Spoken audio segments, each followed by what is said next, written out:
Ça, c'est l'histoire. La femme féminicidée, qui a été jetée en rescapée, vous parle de son vécu. Mes chers followers, mes chers followers, mes chers internautes, nous voici. Me voici. J'étais entre ses mains. Si l'on pourra me si l'on pourra me tamugonde ne papa ngi su mbana manda so ilumba kiensoka me. Je m'adresse spécialement aujourd'hui à l'entremetteuse. Vous vivez à l'ombre, vous vivez en situation de tapis dans l'ombre, mais quoi qu'il en soit, chacun de nous a une conscience et Dieu vous voit. Avant que je veux m'adresser à toi, Léo Kadi, ma vie est devenue une suite de compromissions et une suite de grandes souffrances. Et à cause de toi, Léo Kadi, c'est toi qui m'avais envoyé dans la gueule du loup. C'est toi qui m'avais envoyé dans une mauvaise direction. C'est toi qui m'avais envoyé aller rencontrer un cannibale. En mettant ses qualités plus haut que la tour Eiffel. En vantant ses qualités pour qu'en fin de compte, on découvre que c'était une personne incommodable. Une personne infréquentable, une personne incommandable, et tu m'as envoyé vers cette personne-là. Pourquoi, Léo Kadi? Pourquoi?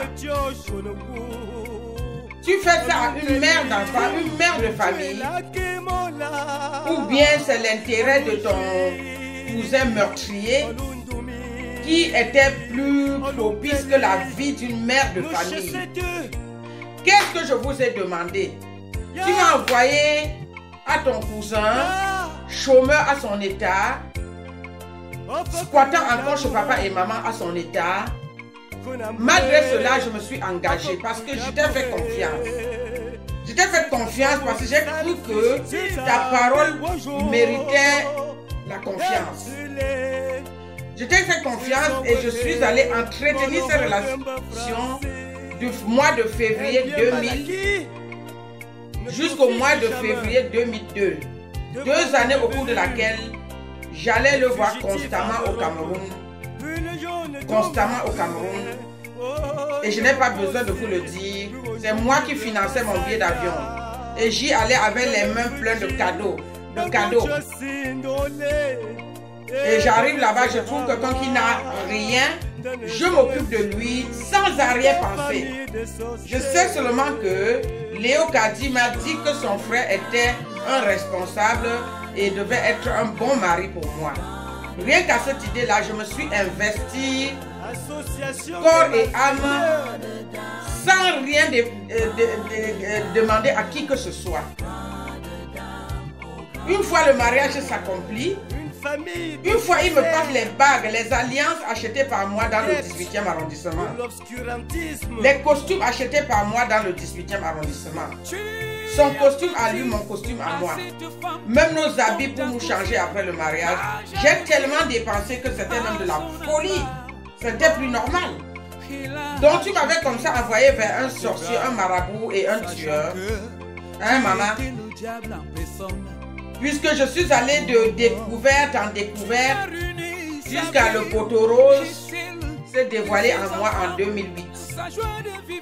C'est en 2008 que j'ai compris et que j'ai enfin réalisé que j'ai perdu 8 années derrière quelqu'un qui n'était pas ni commodable, ni fréquentable, ni orientable, ni recommandable, ni rien.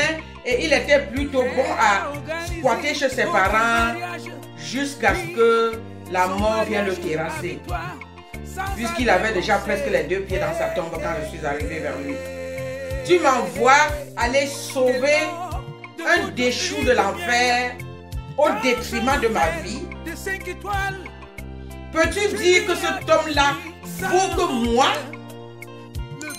Un homme qui erre dans la nature, un errant, un nomade. Moi, j'ai des responsabilités, ma chère. Je travaillais, j'ai tout arrêté, tout vie active à cause de mes problèmes de santé. Ce temps, tout ce qu'il a trouvé mieux de me récompenser était des tonnes et des tonnes et des tonnes de maladies. De maladies. Tu vois vers qui tu m'as envoyé? Tu m'as envoyé vers un ténébreux. Un ténébreux qui est tellement mauvais qui ne réalise même pas un bienfait. Un bienfait. Cet homme ne m'a jamais rien fait à part me plumer. Me plumer. Je donne, il réclame. Je donne, il réclame. Je donne, il réclame. Mais avait-il besoin de saccager ma santé? Puisque c'est pour ça justement que nous en sommes là. Avait-il besoin de saccager ma santé? Il est là dehors, il tend ses pas de girafe pour chercher encore des éventuelles victimes. Pendant que je suis croupier, incapable de marcher tellement mes hanches sont moisies. Je suis paralysé de partout. Regarde à quoi je ressemble moi. Dieu seul connaît ce qu'il est venu me mettre en moi en deuxième position. Mais quoi qu'il en soit, quand il est venu me remettre ce qu'il m'a remis en deuxième position, ce n'était pas pour que je vive. Ce n'était pas pour que je vive. Mais comme il a peut-être, il se croit peut-être avoir le pouvoir sur ma vie. Cependant, ce n'est pas lui qui détient le dernier mot sur ma vie. Ce n'est pas lui qui retient le dernier mot sur ma vie. Parce que cet homme chicaillard, lépreux et j'ai pas de mots à qualifier, quelqu'un qui est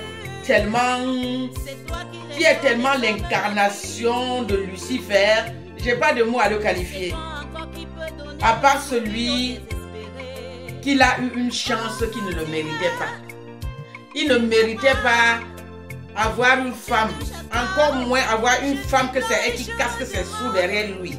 Et encore moins avoir une femme européenne qui, ça va le faire venir errer sa bosse de sorcier ici en Europe. Il ne méritait pas ça. Mais, hélas, il en a bénéficié. Et comme il en a bénéficié à mon détriment, je vous donne ma parole, vous n'irez nulle part avec. Vous n'irez, je dis bien, nulle part avec. Moi, je vous le dis. C'est quand même inadmissible et incroyable et intolérable de donner l'eau pétillante à quelqu'un et qu'en retour, la personne te donne du vinaigre, la personne te donne de l'acide. Mais c'est abject ça, c'est abject. Et l'une des questions sur lesquelles je suis restée sans réponse, puisque voilà, la vie à l'ombre, la vie à tapis, à l'ombre que vous menez, on n'a jamais pu se rencontrer. C'est quelqu'un d'ailleurs qui a toujours esquivé les conversations. Qu'est-ce qu'il peut dire de bon? Il a tellement rempli mon corps, mon ventre de mensonges que lui-même ne sait plus quoi me dire, tellement quand il me mentait et que je buvais ses mensonges, je les buvais en jet d'eau là, je buvais ses mensonges. Mais hélas, il a quand même réussi à m'embobiner durant 8 ans. Durant 8 années, 8 énormes années. Que si ce n'était pas qu'il visait les intérêts par-ci, qu'il visait les intérêts par-là, un calculateur, un misérable calculateur. Il visait d'abord obtenir un mariage à mes frères.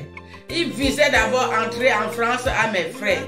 Il visait d'abord, et pour terminer, il m'a racketté comme ça. Il m'a racketté, il m'a jeté dans le caniveau. Et il a ouvert ma bouche pour que je sois en train d'engorger, de boire la boue, les trucs puantes, les excréments. Moi, qui lui est plutôt sorti des escriments. Et lui, il me met dans les escriments. En tant que sa cousine, tu es sans ignorer qu'il dormait à côté du chat chez papa et maman, à côté du chat. Moi, je mens pas, moi. Je ne sais même pas mentir tellement j'ai cru à ce temps passé. Je ne pouvais pas imaginer qu'on pouvait mentir jusqu'à cette extrémité.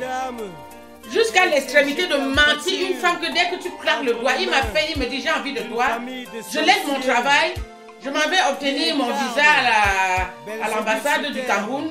Et même pas une semaine après, je suis à côté de lui au Cameroun. Vous avez déjà vu ça où? Ok. Plus tard, on me dira que c'est parce qu'il m'avait ensorcelé. Hein. Ah! Terminus. Donc en plus de m'avoir conseillé un chômeur, tu m'as aussi envoyé vers un sorcier. Tu m'as aussi envoyé vers un sorcier. Oh, Fonga mo. Oh, Fonga kemuson. Oh, Fonga no vous. Oh, Léo Kadi le tout maman valo. Est-ce qu'avant ce jour du mois de janvier 2000, on s'est retrouvé dans le 11e arrondissement au mariage de ta nièce Karine? C'était la première fois que je te voyais, oh maman. C'était la toute première fois que je te voyais. Sauf que quand tu m'as vu, tu ne m'as plus lâché les baskets. Tu as passé tout l'après-midi à me remplir la tête de ton cousin est monté, ton cousin est descendu. Et il s'est avéré que j'avais un projet d'aller au Cameroun le mois d'après.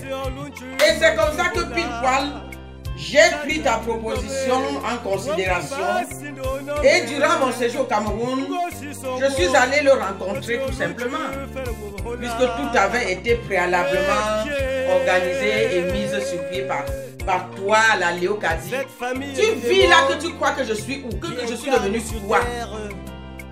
As-tu une conscience? Tu squattes quelque part là-bas en Suisse, non? Ou bien tu es revenu de façon définitive en France? Puisque entre la Suisse et la France, tu ne savais pas trop te tenir. Toujours dans la jonglerie. Toujours dans la jonglerie. Et dans tout ça, vous prétendez quoi en Dieu? Aïe. Aïe.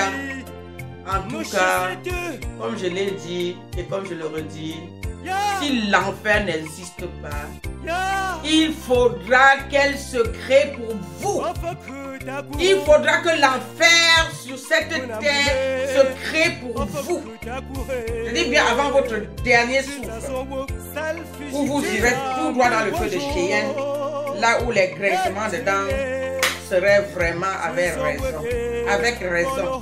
Avec raison. Avec raison. Faire autant de mal à une femme qui ne vous a rien demandé. Même pas son mari là, je n'avais pas demandé un mari, maman. Est-ce que tu en es pour... Tu penses que tu peux être pour rien dans tout ça? Pour que l'homme me fasse du mal, et il m'a fait du mal à plusieurs reprises. À plusieurs reprises, c'est comme si c'est toi qui l'incite que va lui faire ça. C'est pour ça que tu es victime et lui coupable. Parce qu'entre vous deux là, d'ailleurs même, je me souviens d'une histoire farfelue dont vous êtes doué. Elle me dit qu'il est mon cousin du côté de son père, il est aussi mon cousin du côté de sa mère. Ah. En tout cas, si on voit à travers cette photo, prise ici dans mon domicile, les gens même se donnent si vous n'êtes pas les Ndolo l'amour. Les gens iront jusqu'à dire que non, c'est des ex amoureux qui se sont retrouvés. Voilà Léo Kadi, voilà son cousin Nazaire.